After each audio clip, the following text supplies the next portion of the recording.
everybody, and welcome to What's the Buzz, a program about all the incredible happenings at the Attleboro Council on Aging.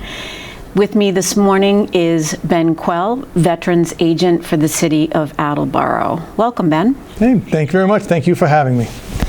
We're happy to have you here with us today.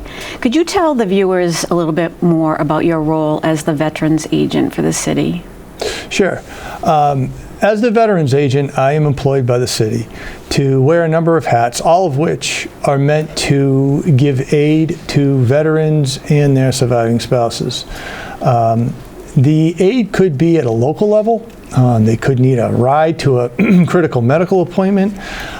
It could be a state aid that is meant to help low-income veterans and surviving spouses with out-of-pocket costs like fuel and health care. Or it could be giving them aid in applying for federal benefits, whether that be compensation for injuries or illnesses sustained on active duty, or non-service connected pensions that are needed to help pay for long-term care, assisted living, or what have you. So really, I guess in a nutshell, I'm employed by the city to help veterans and their spouses in any way I possibly can. So in light of the recent federal changes with the new administration, Ben, has anything changed in terms of the funding for veterans programs for the city? Has that impacted us at all? No, not that I've seen, and I think in the past when they've had government shutdowns or what have you, there's certain sectors of budgets that are protected from those types of things like Social Security and veteran aid. So from a federal level, I haven't seen any impact. I haven't seen any staffing shortages that have impacted what I do because I need federal government employees to respond to requests that I make. They haven't slowed down. I haven't had any veterans tell me that their compensation or pension payments have not gone out. So I think at this point the answer is no, and that includes at the state level as well. I haven't seen any disruptions at this point. That's great. So that's reassuring for viewers as of this point in time to hear. Are there specific things that veterans in the city of Attleboro are looking for more so than others? So, for example, I know the rides to medical appointments, that's probably top of list, but are there any other things that people are reaching out to you about? Oh, sure. The two populations of veterans and spouses that reach out to me the most are one, the elderly, and two, the low income. So when it comes to those medical rides you referred to, I get a lot of calls from elderly veterans and surviving spouses who have lost the ability to self-transport, but yet they still need to get to these critical medical appointments. So those rides have definitely gone up. We have 3 sedans and 1 wheelchair van, and we're probably we're doing over 700 transports a year, which is up quite significantly. But that makes sense because, as my largest veteran population, that being the baby boomers, continue to age, more and more of them are going to lose the ability to self-transport. As it relates to the low-income veterans, that could be any age population at this point. I would say that when we get into these cold snaps in the winter, the biggest complaint and need is heating assistance. Makes sense. Heating assistance is something that I can do for low-income veterans and surviving spouses, depending on their type of service in the military, their type of discharge and whatnot. I can try to give them some assistance. Also, the state itself has other programs like Self-Help Inc. that can help share the cost of heating, as well as the utility companies themselves have some programs that they can help sign up on. All of which, they don't fall directly under my office, but if I have a veteran or spouse come in with concerns about heating costs, I will help them one-on-one as an advocate to try to get them to the right individual to help apply for these heating assistance programs. The other thing, of course, is the rising cost of healthcare. That continues to go up. People are needing more health care, and the health care they're needing is becoming more expensive. That means that the co-pays, deductibles, even the premiums go up every year. So more and more of people's income, whether they be retired or not, is going towards health care costs. So I'm always trying to help them find ways to cut their health care costs or help pay for their health care costs. I would say more recently, the one area of concern for veterans is the cost of housing. And that's really not something that I control directly within my office. I don't have any housing to distribute or to oversee. But with the market being like it is, a lot of rents are going up. I've had some veterans receive eviction notices because the property has been sold and it will be renovated and put back on the market for something they can't afford. Exactly. But I would say that low-income housing is probably one of the biggest crises across the Commonwealth, irrespective of whether somebody is or isn't a veteran. And I know that this is something that is understood as far as the crisis goes. The mayor understands it's a crisis, the governor understands. It's just, these types of problems don't have quick solutions. And so what I try to do is to work with other organizations within the city, like the Attleboro Housing Authority, with nonprofits and whatnot, to try to find some ways to get relief to some veterans. But again, it's all about availability. And right now the availability really just isn't there. It is. It's across the board. It is. As you said, I'll have to send you the report I just got from the governor's office about the housing plan and how she's trying to right the ship, because the housing stock simply isn't there, as we know. Wasn't there a project that you were working on for veterans housing with the mayor? Well, the mayor and I were working with some nonprofits out there. These are national nonprofits that go around trying to find properties that can be renovated and then turned into low-income veteran housing. But really, a lot of it depends on the overall cost and the feasibility of, say, refurbishing some of these city-owned properties. Now, we do have some nice properties that can be refurbished, like our old schools. We have an old high school. We have a Finberg is another school. So we did have some nonprofits that came in and looked at them. But unfortunately, they just found that there was other opportunities in other communities where the refurbishing of that property was just going to be, more feasible than the ones we have. But that doesn't mean that we're not trying to find other ways to get the properties done. But those were a couple of sites that the mayor and I were trying to work for, specifically low-income veteran housing. But we're still going to keep pushing that.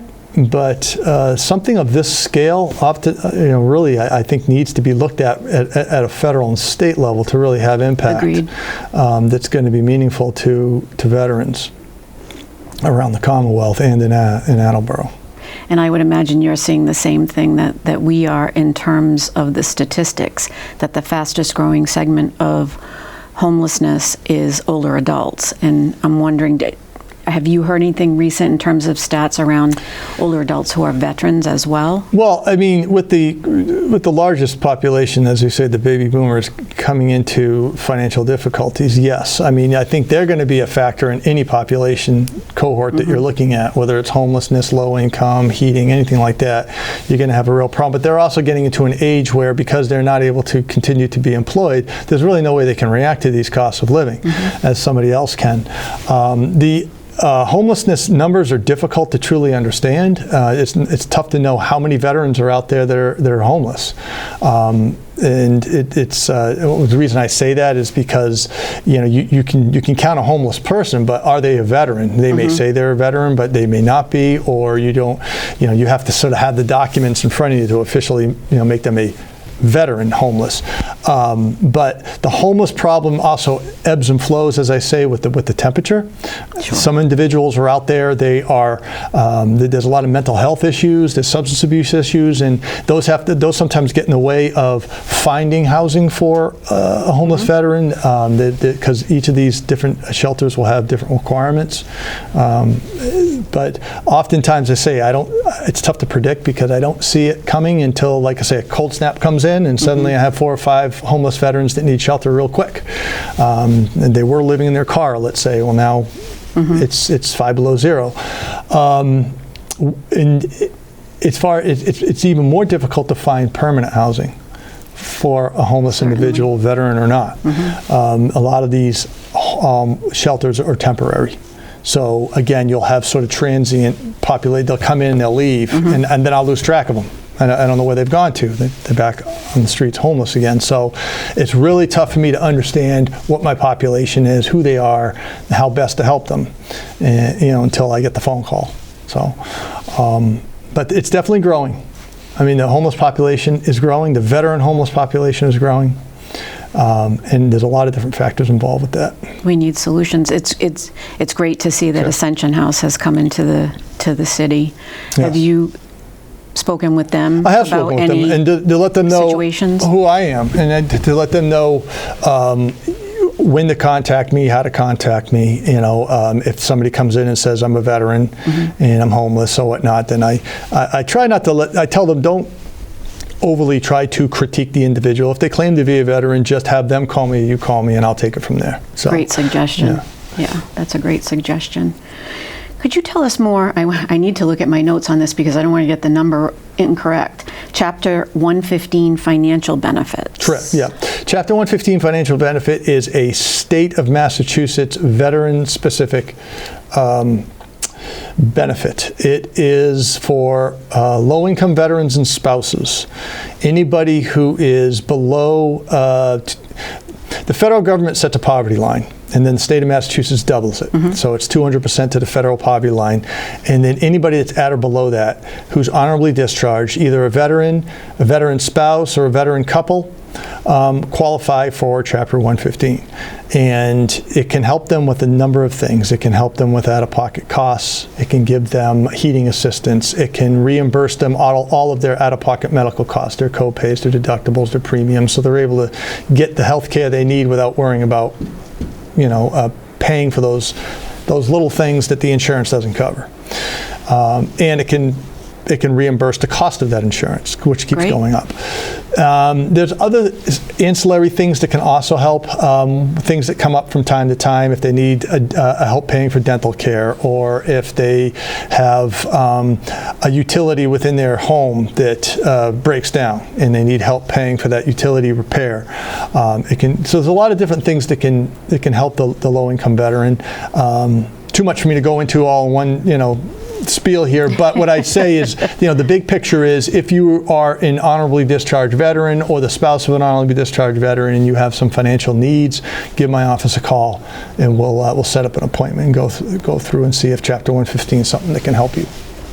That's good to know about. Are those unlimited benefits, or are there caps? Does it depend on what category it falls in, whether that's heating assistance or it's a replacement of a water heater? No, not necessarily. All these things are I'm the one who actually puts the paperwork in for the veteran, but all these things are a case-by-case basis. As far as the Chapter 115 for like out-of-pocket health care costs, it's all done by a calculation like any other state benefit, a needs-based state benefit. So again, I just say if there's a veteran or a surviving spouse of a veteran or a veteran couple out there that are having trouble with these typical life costs, just call my office and we'll have you come in and we'll go over some stuff and see if you qualify. That's also reassuring, because it's not a cookie-cutter approach. No, it's not, which is why that's why I think the state of Massachusetts does it the right way. They have a veterans agent like myself in every town, because this is something that has to be done face-to-face, because that's how it gets done quickly, it gets done correctly. So, other states don't have veterans agents in every town. At best, they might have them at the county level. But this particular benefit is only administered through veterans agents like myself, hired by their towns. So I deal, and I can only help the veterans in the city of Attleboro. Sure. But what's nice, is that I have an office, I'm a person, you can come see me face to face. It's not this over the phone text messaging stuff you get with other applications and whatnot. So I do everything face to face. That's great. And the boomers still, they appreciate that face to face. Honestly, everybody does. Sure. Even your techies, when it comes to initially getting things off the ground, I just think it's human nature that it's more beneficial and comforting to anybody to just sit down with somebody and have an individual help them initially, at least get a benefit established or find out what they're qualified for and what have you. So no, I find that age is irrelevant. When I need documentation, or oftentimes the younger crowd might have more savvy ways of getting that to me. But I'm more than happy to make house calls. But no, I think everybody appreciates face-to-face customer service, irrespective of their age, and I do. I know. I came from a customer service background before I was hired here, so I can appreciate it. And so, Did I just hear you say you do home visits? Yes, I do. Okay. No, I mean, I have veterans that are homebound, so that doesn't preclude. No, I'll go. I do house calls all the time. Yeah. Okay. I just learned. Yeah, I mean, I need signatures, and that's fine. I mean, I get it. Everything needs a signature, but I don't expect a veteran to come out, to make it, even if they're not homebound. They don't have to be homebound. I mean, if it's just uncomfortable or not convenient for a veteran to leave their home, sure. I can certainly prepare documents either on site, or I can prepare them and then take them for signature. I don't mind doing that. Also another very good service. How about the annuity program? Can you tell us more about that? Sure. The annuity program is another Commonwealth of Massachusetts funded program. It is for individuals that are 100% service-connected veterans. So this is an individual that suffered illness or injuries while on active duty that are severe enough that they get a 100% service connection. It's like a pension in a way from the government. If that be the case, then they are automatically qualified for a $2,500 a year non-taxable annuity that is direct deposited into their account, and they can come to my office and I will help them apply for it. They can apply for it by the state, but remember, I wear a lot of hats, and I just assume come see me and we'll work out the paperwork and I'll get it in for you. If a veteran passes away and anything that the veteran was being compensated for by the VA in any way contributes to that veteran's passing, doesn't have to be the cause, just a contributing factor, then the surviving spouse is entitled to the same annuity. So it would be a $2,500 a year tax-free annuity.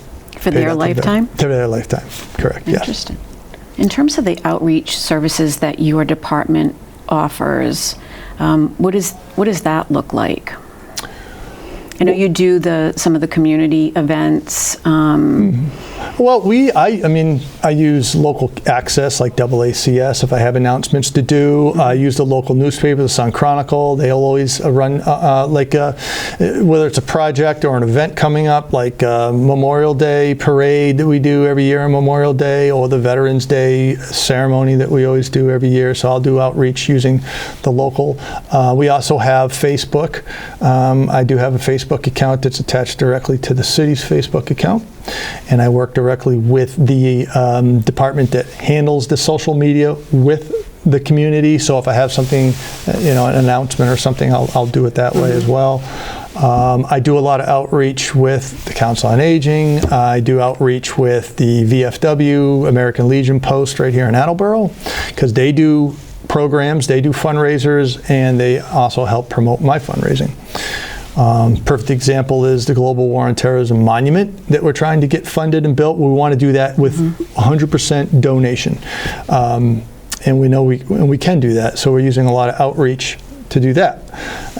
Where's that at right now? Well, right now we're about a quarter of the way there. I mean, it's a $100,000 project, but it's going to be a really nice monument that's going to go over in Capron Park, right near the Veterans Triangle.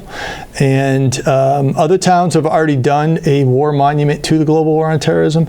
It's just that we wanted to make sure that one, we did it right, and two, we waited till what we felt to be the official end of the war, which was not. I think we kind of would agree that the pullout from Afghanistan, although not ideal, marked the end of that 20-year war. So at that point, the mayor came to me and said, we don't have a monument for this. And I said, yeah, Mayor, you're right. So let's. She said, well, I want to help you form a committee. So the mayor helped me form a committee, and this committee is made up of all Attleboro residents, mostly. A lot of veterans and non-veterans, just people who are actively engaged in this project. There's about 6 or 7 of us that meet every couple of weeks, and we try to work on things like design, site location, funding. It's a big project, and we're getting there. We've been approved by both the Parks Commission and the City Council for the site location, and we certainly need the community. If you can dig into your pockets and help, we'll get there quickly. We've already been issued a grant that we applied for that was given to us by the state. Congratulations. A $20,000 grant was given to us. Civic organizations have already stepped up, as they always do, like the Elks have stepped up and helped us. Other civic organizations are going to be looking to do the same, but if we can get people and businesses within Attleboro to contribute, that would be a big help to us. And they can see what it's going to look like. You can go online to the city's website. We have it. You can see what exactly it's going to look like and the dimensions and all that. And there's a what do they call it? A QR code. A QR. Yeah, that you can just click on that, and it'll take you right to the site that you can donate to. And this is, of course, tax deferrable for businesses. And people when you do, I know we're going into tax season, so yeah, please. We are in the midst of it. We are in the midst of it, yeah. But this is going to be a great project, and it's well overdue. I mean, we need to have a war monument to the global war on terrorism. One of my board members is on your committee, Frank Cook. So we had passed him and Julie on our way in, and they were on their way out. Oh, those two are they have a big S on their chest when it comes to these projects like this, because they've been working tirelessly to get this done. It's really quite an undertaking. It doesn't really matter how important a project is and how supported the community is of it. It still takes people to put the sweat equity into getting it done, and those two certainly have. Yeah. Without a doubt. Yeah. Without a doubt. What does employment assistance look like in the Veterans Department? Well, employment assistance, what I like to do is use the assets that are already out there at the state level. For instance, Mass Hire is a terrific organization that's affiliated directly with the Commonwealth. And the Mass Hire actually has veteran employment representatives. These are individuals within Mass Hire who only work with veterans. And that's really nice, because when it comes to veterans, disabled veterans, and whatnot, not only are they out there looking for jobs, but hiring firms are out there looking for these veterans. So by going to Mass Hire, they're sort of the in-between person that can help bring them together. So a lot of times when a veteran comes in looking for job training, looking for a different job or a job period, what have you, I will link them up directly with a veteran employment representative within Mass Hire, and they can help them improve their resume. They can look for job training opportunities that won't cost them anything, or they can actually get out there and look for hiring firms directly within the field they're looking to get employed with. And it's been very successful. These veterans, I mean, it's a tough market with employment, that is true. But with the right people helping you, like Mass Hire, I have found veterans are finding jobs. Yes. So I don't, like I say, so when it comes to employment, I don't directly have that within my office. I just help. I take the veteran and I make that connection with Mass Hire veteran. Now, if you have a veteran that comes to me saying that I want to go back and get my education, then there are veteran benefits through the VA. The VA education will help fund different types of programs. They have different bills. They have Montgomery GI Bill, post 9/11 GI Bill. These are benefits that the veteran most likely already qualifies based on their service. It's just that they need some help actually communicating correctly with the VA as to how to utilize their benefits. And what's nice is that the VA has expanded how you can use these educational benefits. It used to be way back in the day you had to go to college. Okay, well, that's not for everybody. So that's no longer the case. You can use your education benefits for all kinds of job training programs that do not entail college. Licensing, certification, things that may be required, but if you have these certifications and licenses, it makes you a lot easier to go out and get these types of jobs, these types of trade jobs and whatnot. So I will have veterans come in and I will get on the phone with them to their education department of VA, get them linked up, and then a lot of times at that point the VA can just work directly with the veteran and get them enrolled in utilizing their their education benefits for job training and education. It's one-stop shopping. It can be, yeah. Well, it should be. I mean, they say governments are, last thing these people are looking for is, complication. So sometimes I'm not the actual guy who does it. I'm the guy who helps facilitate it. Get you in the right direction.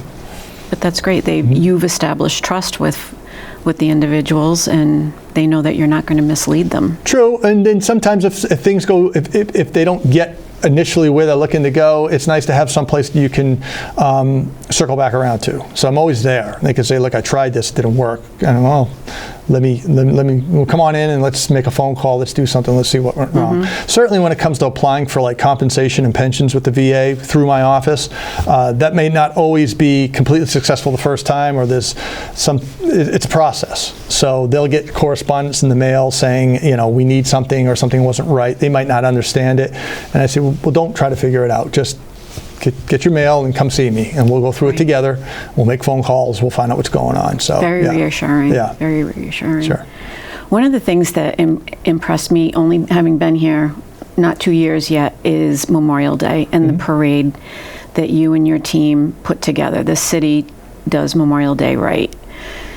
Can you tell us, tell the audience more about that for people that may not have experienced it yet, and get them to encourage them to come, because it is just awe-inspiring. Well, it's the city's parade, you know. I mean, it belongs to the city, and fortunately, I do have a budget that's allocated to me by the mayor and the council to put this parade on.